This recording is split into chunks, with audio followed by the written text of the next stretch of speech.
One of the things that we know about life is that it is always changing. Sometimes you're up, sometimes you're down. Sometimes things go real well, and sometimes they don't. Sometimes you're happy, and sometimes you're sad. Now that's that thing called life. And when we begin to understand and know that, accepting that reality that we will never ever have things just on an even keel all the time, that you're going to have some ups and you're going to have some downs. But during those down moments, that's where the growth takes place.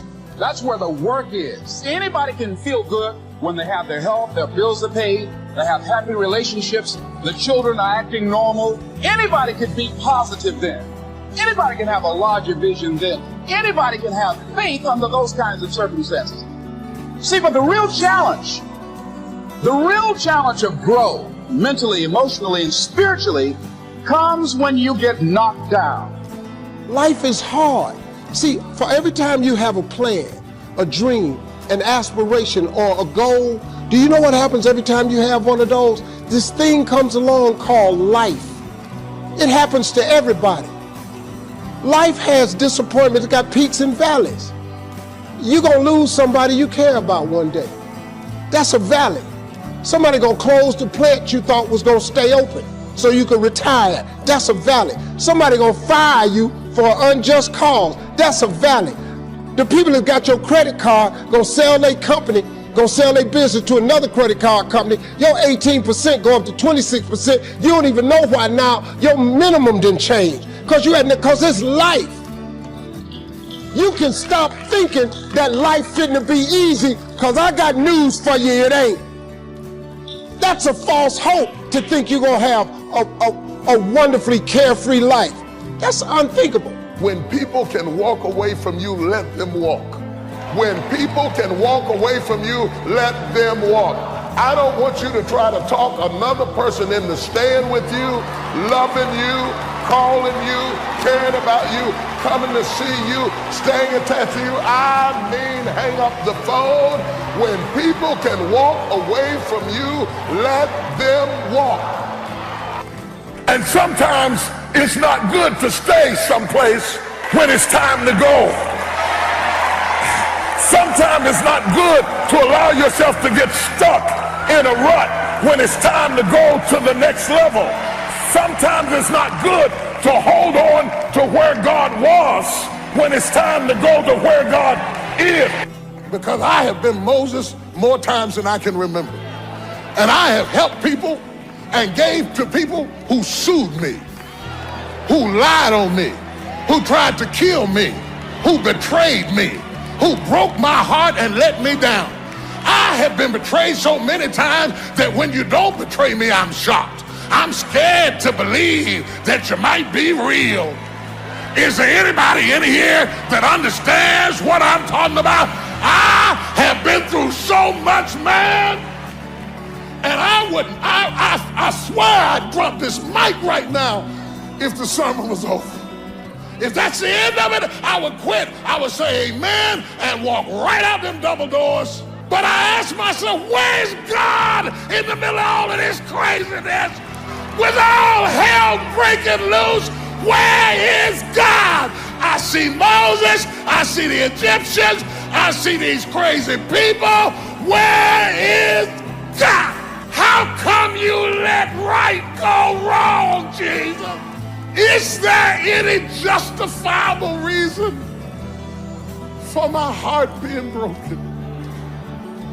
Is there any purpose in my pain?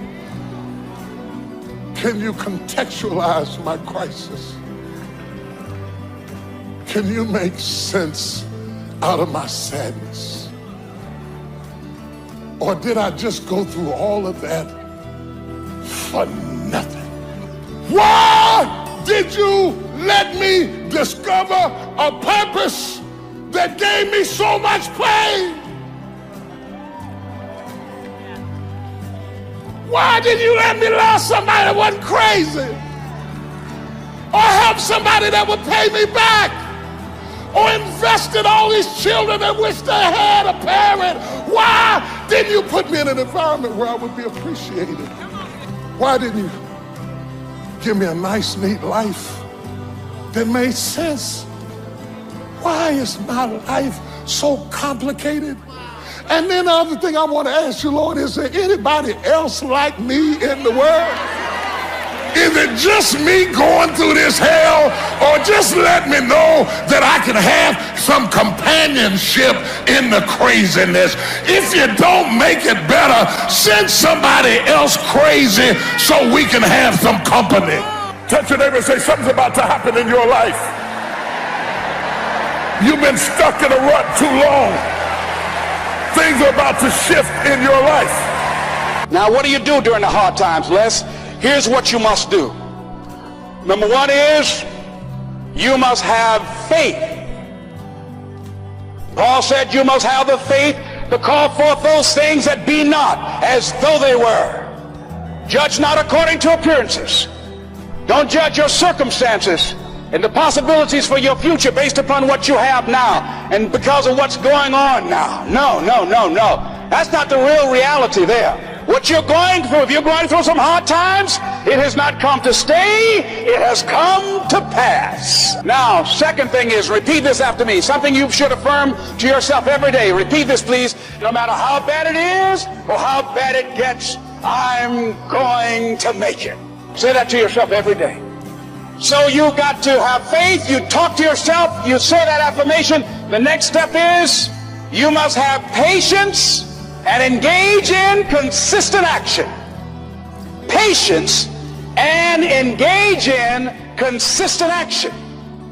See, everything does not always happen, ladies and gentlemen, when we want it to happen. It doesn't happen quickly.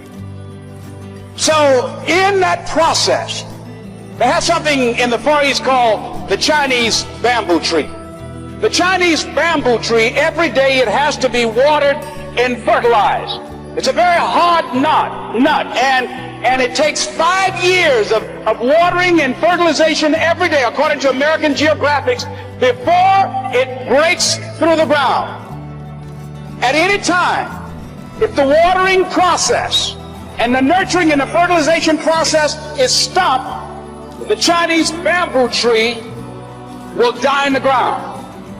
Now, once it breaks through in that 5th year, then in 6 weeks it grows 90 feet tall. Now the question is, does it grow 90 feet in 5 years or 6 weeks? The answer is obvious. It takes 5 years.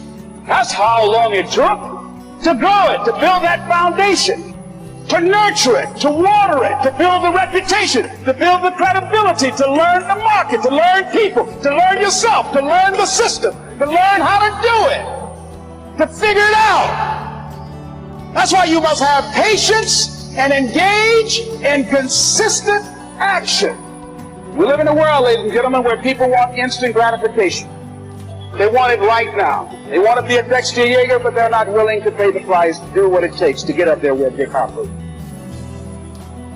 where Bryant or Judy is. They think it was easy. No. It's simple, but it's not easy. It's a system that if you work the system, it works if you work it. But make no mistake about it, it's hard. You are the determining factor. Here's something else. It's possible you can live your dream.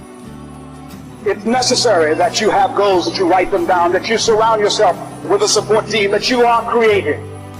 It's you that you must take personal responsibility to make it happen. George Bernard Shaw said, the people that make it in this world look around for the circumstances that they want, and if they can't find them, they create them. It's hard. No, easy is not an option. However, ladies and gentlemen, what you will discover is that it's worth it.